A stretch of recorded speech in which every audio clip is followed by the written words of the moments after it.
Nào, các em thân mến, hôm nay các em sẽ nấu một món gà Tây.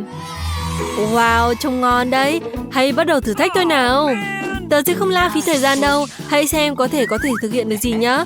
Như này tốt hơn rất là nhiều rồi. Hãy đặt con chim của chúng ta lên là vỉ nướng nhá. Có vẻ như Emma và Samantha đã quyết định theo kịp. Họ sẽ nấu ăn và gửi ra các phép thuật cùng nhau. Nhưng mà rõ ràng không phải là những phù thủy điêu luyện như Jane.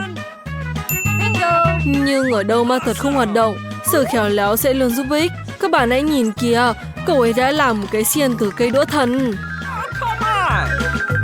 Emma, nấu ăn cũng khó, cũng rất là gợi ra phép thuật. Hay!